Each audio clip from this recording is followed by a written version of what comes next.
Zekerheid gevraagd voor het Heldenfonds in Zeeland. Komt er nou ieder jaar geld of niet? Ik zou zeggen dat het geen vraag is of dat geld er moet komen. Ik vind gewoon dat het er moet zijn voor iedereen. Als je ziet wat het ons heeft gebracht.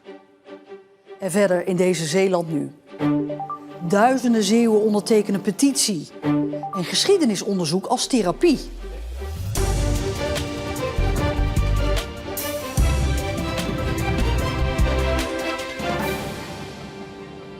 Goedenavond. Het Zeeuws Heldenfonds, waarin de provincie, de Zeeuwse gemeente en het Oranjefonds geld stoppen voor maatschappelijke projecten. Het is een succes. Dat concluderen alle betrokken partijen nu het fonds 5 jaar bestaat. Toch wil de provincie er niet een structureel fonds van maken, maar elk jaar opnieuw bekijken of ze er geld voor beschikbaar wil stellen. En dat terwijl aanvragers juist meer zekerheid willen. Als je kijkt van hier, hoe het was en hoe het nu is. Ja, dat gun je iedereen en dat moet geen vraag zijn. Dat moet een vast gegeven zijn dat dat geld er moet zijn eigenlijk. Sandrina Dorst is bestuurslid van speeltuin De Speelkraal in Scherpenisse. 2 jaar geleden deed de stichting een aanvraag voor subsidie uit het Zeeuws Heldenfonds. En die kregen ze. De speeltuin kreeg een make-over, nieuwe toestellen en een heus buurthuisje. Ja, echt wel een grotere ontmoetingsplaats. Voorheen kwam hier bijna niemand, omdat het gewoon niet leuk was. En nu zie je zoveel ouders, maar ook grootouders of andere ouderen die eigenlijk helemaal niks met een speeltuin meer te maken hebben, zie je hierheen komen om voor de gezelligheid.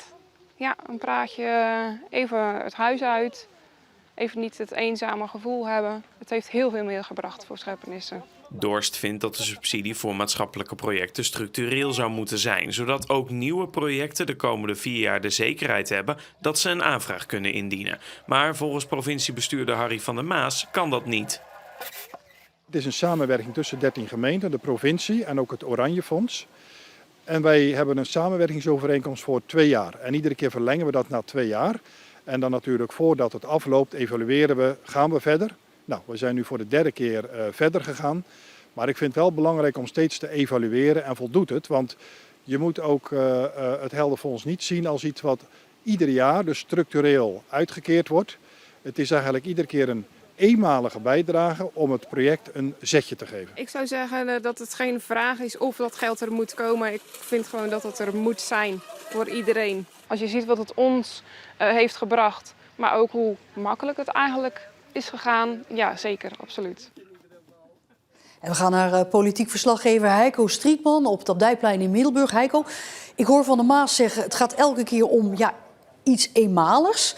Maar tegelijkertijd verlengen ze het project nu al voor het 5e jaar op rij. Je zou zeggen, waarom is het nou moeilijk om nieuwe projecten toch wat meer zekerheid te bieden?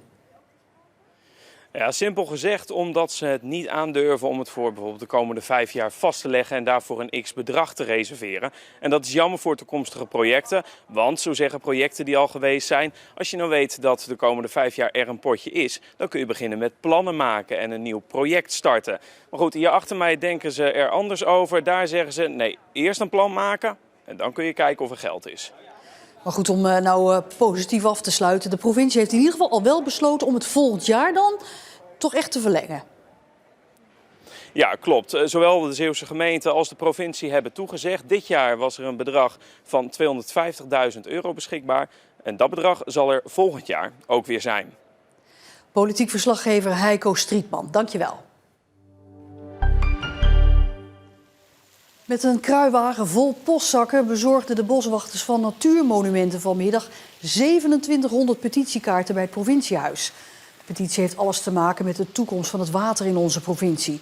De natuur hier heeft al jaren last van verdroging en slechte waterkwaliteit. En dat heeft grote gevolgen, benadrukken de mensen die de petitie Stop de Watercrisis hebben ondertekend. We mogen ons echt zorgen maken. Als we in de natuur kijken, dan zien we bijvoorbeeld bij ons natuurgebied de Poel in de Zak van Zuid-Beveland dat vogelsoorten hun jongen niet groot krijgen doordat bijvoorbeeld de sponswerking van de grond aan het verdwijnen is. Er valt gewoon te weinig water op sommige momenten. Het doel van deze petitie is dat er extra aandacht komt, dat mensen het zien. Maar vooral ook dat gedeputeerde staten en het waterschap nog eens extra aan de realisatie gaan. Tegen een 35-jarige man uit Terneuzen is voor de rechtbank in Middelburg 10 jaar celstraf geëist. Hij zou in oktober in een woning aan de Axelse straat een andere man hebben neergestoken, die daarbij zwaar gewond raakte. Volgens de officier van justitie gaat het om een doelbewuste poging tot moord. Een 36-jarige Albaniër is door de Middelburgse rechtbank veroordeeld tot 2 jaar cel, nadat hij in april 33 kilo cocaïne uit een container in de Vlissingse haven probeerde te halen. De man heeft toegegeven dat hij inderdaad van plan was geweest drugs uit een container te halen, maar hij zegt hij had ervan afgezien omdat het hem niet lukte het haventerrein op te gaan. De Albaniër is 3 jaar geleden ook al eens veroordeeld voor drugshandel. De taxus van Mondriaan in natuurgebied De Manteling bij Oostkapelle is genomineerd voor de verkiezing Boom van het Jaar. De genomineerde bomen zijn uitgekozen vanwege hun verhaal. Want volgens de overlevering zou de grote taxusboom in Oostkapelle in 1911 geschilderd zijn door Piet Mondriaan. Het schilderij noemde hij de grijze boom. En nog altijd lijkt de boom op die van het schilderij. De boom is rond 1780 geplant en is inmiddels zo'n 15 meter hoog. En de taxus van Mondriaan is niet helemaal meer in goede staat, want het hoge grondwaterpeil heeft de boom verzwakt. Er breken takken af en die takken zijn ook helemaal glad geschuurd, omdat de boom heel populair is bij klimmende kinderen. 2 jaar geleden wist hij amper van het bestaan van Ierseke af. Maar nu noemt hij zichzelf een isofiel. Ruben Koman uit Zeist dook het afgelopen 1,5 jaar in de geschiedenis van het vissersdorp. En daar had hij een hele bijzondere reden voor. Ik heb mijn hoofd tegen een balk van een raam gestoten en vanaf dat moment ging er van alles mis met me. Ik kon op een gegeven moment niet goed meer lopen, viel om. Mijn gehoor, mijn ogen, allerlei zaken gingen er met mijn lichaam verkeerd. Diagnose: licht traumatisch hersenletsel. Het veranderde het leven van Koman 2 jaar geleden drastisch. Het zorgde er zelfs voor dat ik een tijd uit huis moest. Omdat ik gewoon niet meer de prikkels kon verdragen van het gezin. Uiteindelijk komt hij bij een neuroloog terecht. Die adviseert hem om te gaan puzzelen. Dat is goed voor je hersenen. Nou, daar hou ik helemaal niet van. Maar ik kwam op een gegeven moment op het idee, ik pak een oude hobby er weer bij. De genealogie, het stamboomonderzoek. En ik ga aan de hand van de archiefstukken, die tegenwoordig ook heel veel digitaal zijn, zo proberen toch puzzelend aan de gang te zijn. En zo komt Koman in Ierseke terecht. Een dorp waar hij tot dan toe nog nooit is geweest, maar waar zijn voorouders eeuwenlang leefden en werkten. Op deze plek weten we zeker dat er een huisje heeft gestaan, een stenen huis van Komen Jan Jacobsen. Komen is een verbastering van Koman, zo heet ik. Die was hier handelaar in Derry, en dat is het zouthoudende turf, waar Ierseke vroeger in de middeleeuwen bekend om was.